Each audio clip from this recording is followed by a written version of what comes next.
Continuamos con Philip Butters en Exitosa.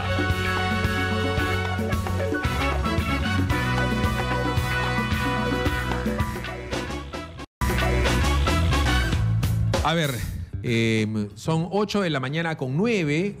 Hasta donde yo sé, Juan Paredes Castro no es del norte, pero tiene boca de brujo.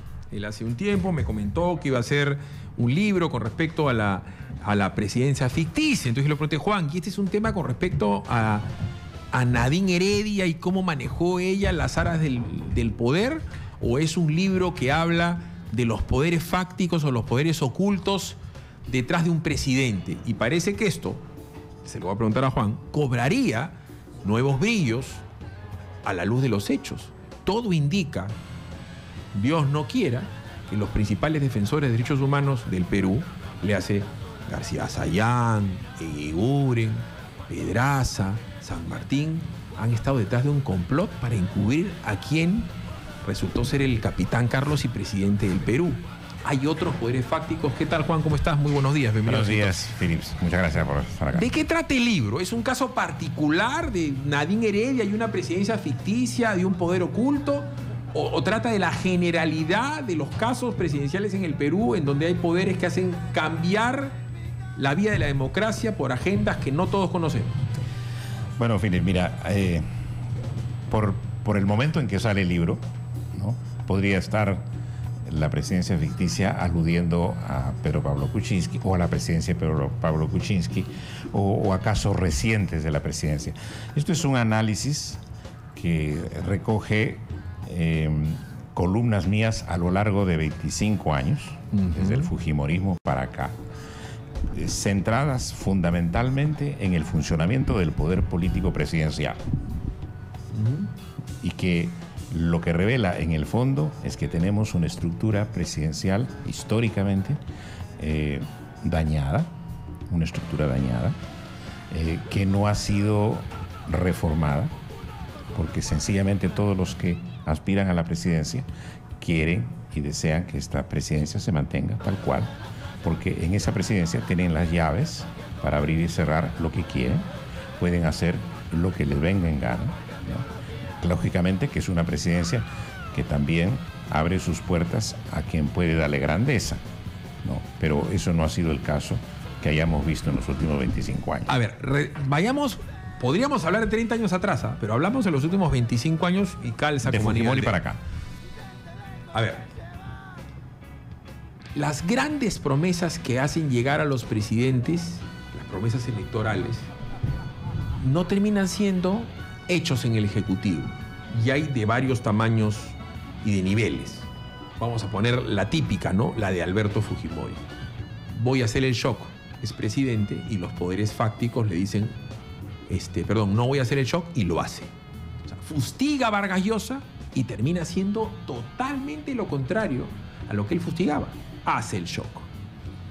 Ese es un primer golpe. ¿Por qué Fujimori cambia de opinión? Porque hubo poderes fácticos, los grandes empresarios no querían el shock. Los grandes empresarios querían siguiendo un statu quo. ¿Quién convence a Fujimori para hacer un shock que quiebra gran parte del empresariado del Perú, pero a la vez revienta la canasta básica familiar y supuestamente iban a haber paros y demás algaradas? Ahí tienes un caso. Después vamos a hablar de Alan García con la Constitución del 79, después vamos a hablar de Toledo con seguir la vía de Fujimori, y después vamos a hablar de la gran transformación de Ollantumala, pero vayamos de atrás para adelante. ¿Por qué Fujimori cambia de un momento a otro una vez que es presidente su plan de gobierno? Pero mira, ahí tienes dos caras de la capacidad e incapacidad de la presidencia de la República como estructura de poder. Como la presidencia de la República tiene tantas prerrogativas que al final de cuentas es una presidencia que puede también, en manos de un presidente que es elegido democráticamente, se puede volver un autócrata por todas las atribuciones que tiene la presidencia de la República. ¿Ya?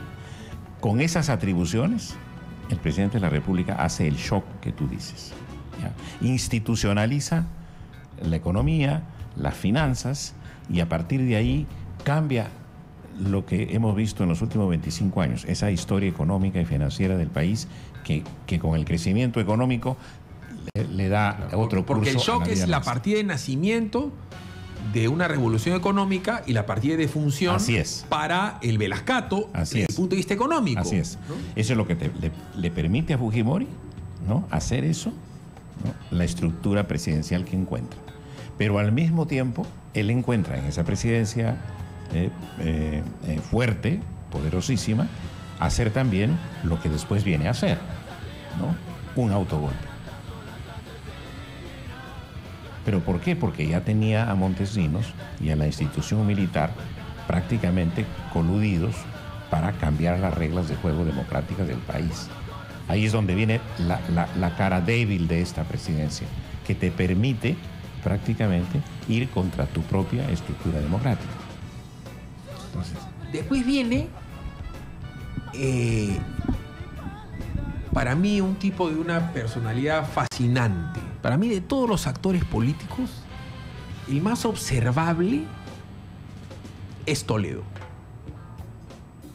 Desde el punto de vista humano y desde el punto de vista político. Fíjate que la primera intervención de Toledo era un académico de San, se vendía como economista. Todo el Perú pensó que era economista, era líder de opinión en calles y plazas.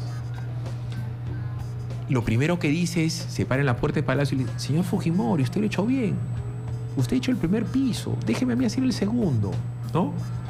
Y comienza Toledo suavemente una campaña presidencial en donde él termina siendo un rabioso antifujimorista, fustiga la corrupción, es el presidente anticorrupción, nombra zar. Por eso, para mí, cuando me dicen zar de algo, yo ya no quiero. El zar anticorrupción persigue inclementemente a los fujimoristas. Se repleta de gente aparentemente defensora de derechos humanos. Le da vida a García Sayán, le da vida al tema de la Comisión de la Verdad y Reconciliación, empodera, para hablar en términos guachafos, pero que ellos utilizan tanto, a todas las organizaciones defensoras de derechos humanos y fustiga mucho y duro con el robo de las privatizaciones, y todos eran ladrones. ¿Pero en qué terminamos? Un tipo que utilizó todo ese aparato organizado de poder para comandar actos de corrupción inmensos que hacen eclipsar a Vladimiro Montesinos, porque Vladimiro Montesinos es un niño de pecho que pensó, Juan, que el negocio era el narcotráfico y las armas, cuando el negocio era la construcción. Entonces, también para hacer todo eso, Toledo tenía un gran poder. Hubo una presidencia ficticia. ¿Quién terminó gobernando sobre Toledo? Odebrecht y los organismos defensores de derechos humanos. Pero acá hay un pedacito para terminar de desenganchar la etapa de Fujimori y pasar a la de Toledo. Hay un pedacito en esta alianza de Fujimori con las Fuerzas Armadas que te recuerda precisamente el poder paralelo histórico que ha habido junto con la presidencia, que era el poder paralelo de las Fuerzas Armadas, donde en la etapa de Fujimori ellos ejercen un protagonismo decisivo sin necesidad de entrar en la presidencia. Es decir, Montesinos nunca pasó mucho tiempo en Palacio de Gobierno. Un asesor. Asesor de la presidencia. Así es, con un grado que no pasó más allá de capitán, ¿no? El partido político que banca a Fujimori se dice que fue el Ejército del Perú, el partido más importante y antiguo del Perú. Así es, pero esa institución se mete otra vez.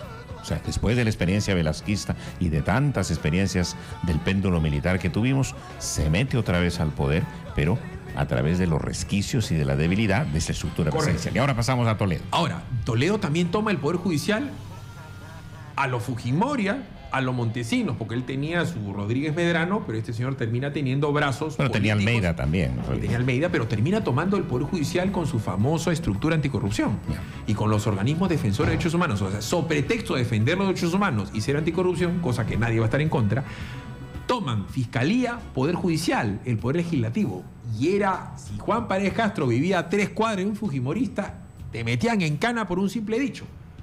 Pero entonces ya sabemos que había pues un poder oculto atrás de él. Pero también estaba el tema de Odebrecht y las megaobras. O sea, ¿fue un presidente ficticio Toledo? ¿Gobernó realmente Toledo? Por supuesto que sí. Porque ¿cuál es la característica principal del gobierno de Toledo? Que se niega en todo momento, teniendo el acierto de haber escogido personalidades importantes y significativas en su gobierno, como Roberto Dañino, Luis Solari, ¿no?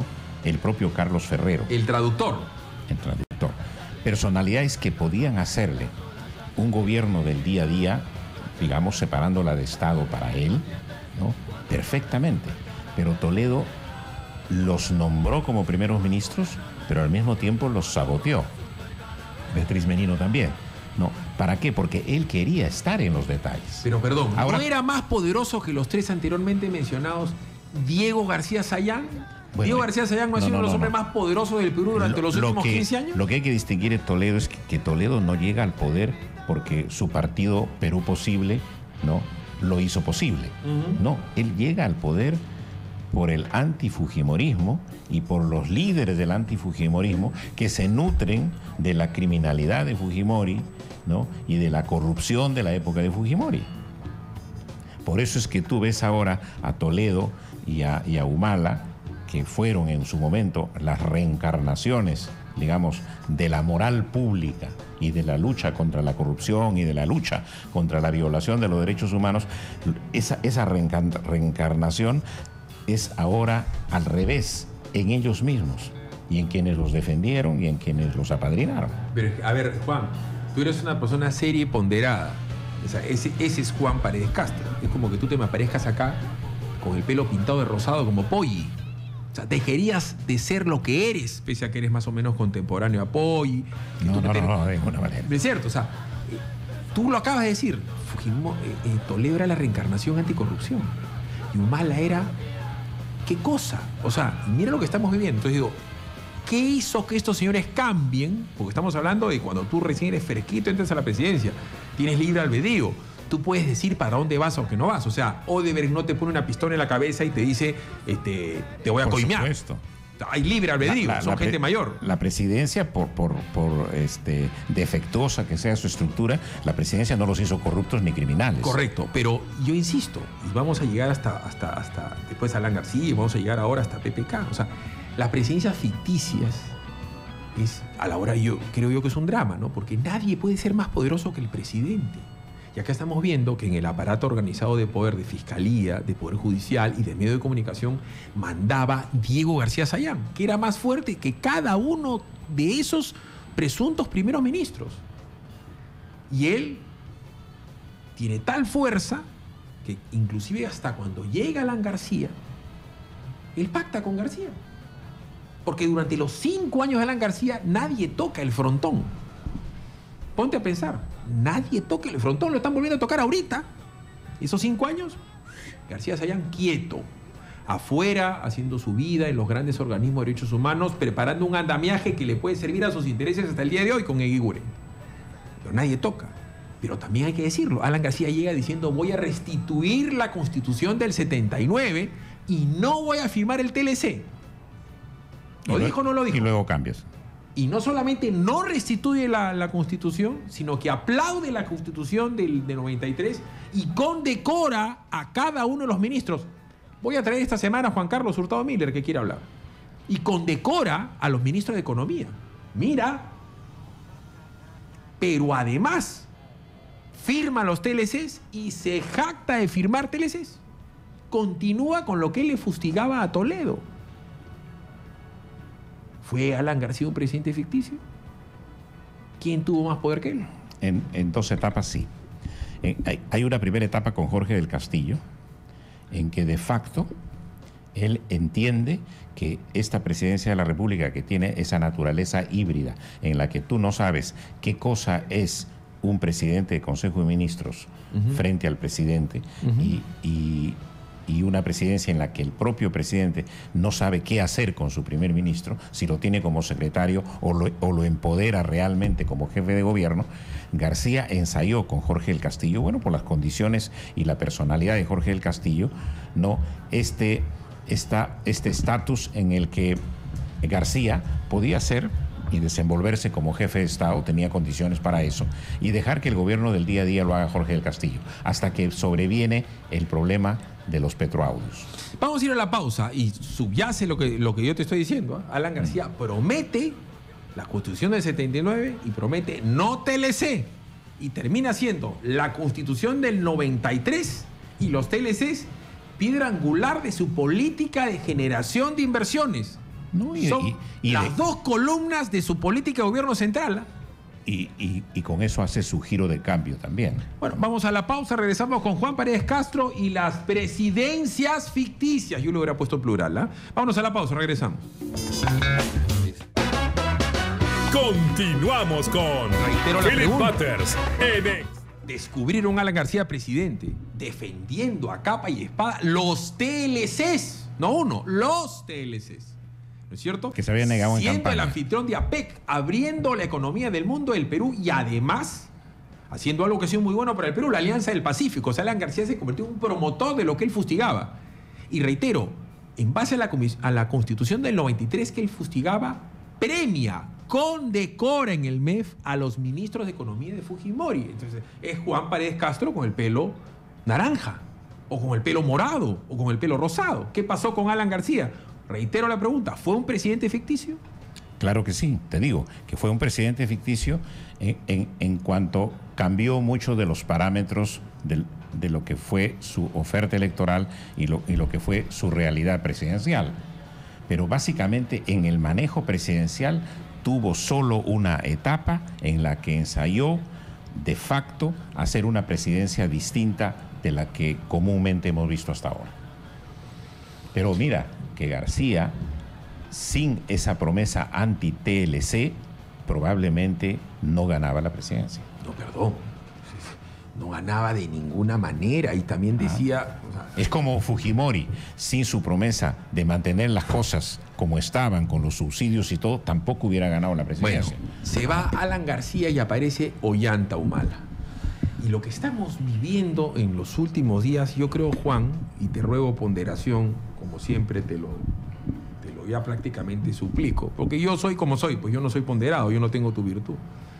Pero a mí realmente pues me indigna, ¿no es cierto?, que ahora resulta que los grandes defensores de los derechos humanos, García Sayán, Eguiguren, César San Martín, el que canea a Fujimori, después de un debido proceso larguísimo televisado, porque supuestamente sabía, exculpa al capitán Carlos, con testigo comprado. O sea, al más vivo de todos, porque todo el mundo sabe que los dos mejores jueces penales del Perú son él y Villestein. O sea, no estamos hablando de un tonto, estamos hablando del mejor junto con Villestein, los dos mejores. Un tipo especialista en interrogatorios, en mensurar pruebas, el valorar pruebas, el catalogar pruebas, el contrastar pruebas. Resulta que ha sido muy probablemente parte de un andamiaje de la impunidad para que gane un asesino. Póngase a pensar que el fujimorismo articule para que Santiago Martín Rivas sea presidente del Perú. Tráfico de influencias en Eguiguren, que hoy es el presidente de la Corte Interamericana de Derechos Humanos. O sea, y para colmo, Ollanta Humala no termina gobernando, sino que termina gobernando es la esposa, que es quien articula la impunidad de él. Me lo dijo ayer López Meneses, como testigo, por si acaso, no analista político, como me están diciendo. Entonces, vemos ya como consecuencia de la presidencia ficticia de Ollanta Humala, que sería ficticia porque lo ayudan los organismos defensores de derechos humanos. Será ficticia porque la esposa es la que gobierna. Será ficticia porque era un empleado de Chávez, sería ficticia porque era un empleado de Lula y sería ficticia porque era un empleado de las empresas de Lula. O sea, más ficticio que él, ¿ha habido alguien? Mira, acá hay una monstruosidad que se revela en las declaraciones recientísimas, frescas, del fundador o impulsor de la Coordinadora de Derechos Humanos, el señor Soberón. ¿Qué ha dicho Soberón? Que no solamente él, yo entiendo que no solamente él sabía eso, yo creo que hasta el propio juez San Martín sabía a quién estaba exculpando. Es decir, sabían que Ollanta Humala había violado derechos humanos en esta comandancia antisubversiva de Madre Mía, ¿ya? Que había desaparecido a esta señora Natividad Ávila, ¿no es cierto? O sea, él, ya, por eso. por su propia mano, y habían visto hacerlo y le habían suplicado por la vida del hermano. No, pero ¿qué dice Soberón? Lo que dice Soberón calza exactamente en el andamiaje del que hablas tú. Porque él dice, conocíamos que Ollanta Humala era un violador de derechos humanos, pero adoptamos una posición política por la circunstancia, que era preferible eso a Keiko Fujimori. ¿Ya? Esa es la declaración de él. El odio mayor. Así es, el odio mayor. O sea, y también de que había un criminal de más rango, o un criminal, o una criminalidad de más tiempo y una criminalidad de menos tiempo. Pero ¿cuál es la distinción? Además, una organización de derechos humanos adoptando una posición política. Pero y García Sayán, que era el rey de los socialistas del Perú, el indultador de los terroristas, el principal propulsor de las políticas defensoras de derechos humanos del Perú, que ya estaba en esa época del gobierno de Ollanta Humala, como presidente de la Corte Interamericana de Derechos Humanos, terminó siendo él cómplice junto con Eguiguren. Por eso, mira, el hilo de la madeja es la declaración de Soberón, porque lo dice, y él lo dice como una catarsis, lo está diciendo en este momento. O sea, él o está haciéndose un exorcismo duro y doloroso, ¿no? O simplemente está actuando también políticamente, pero no es concebible que una estructura de defensa de los derechos humanos defienda o esconda y entierre una criminalidad. Pero para si lo está beneficiarse. a confesión de parte, él dice, sí lo hice. Con Claro. tal que Keiko no sea presidenta, tuvimos Así a es. prácticamente un fantoche de presidente, porque reitero, si Ollanta Humala obedecía a Venezuela, obedecía a Brasil, pero además a las empresas brasileñas, y la mujer lo mangoneaba, pero además García Sayán, me lo cuenta ayer acá, Óscar López Meneses, que era su asesor de campaña, a mí me prometió que indultaba a Fujimori y todo estaba ok, hasta que me dijo, no lo puedo indultar porque tengo un pacto con García Sayán.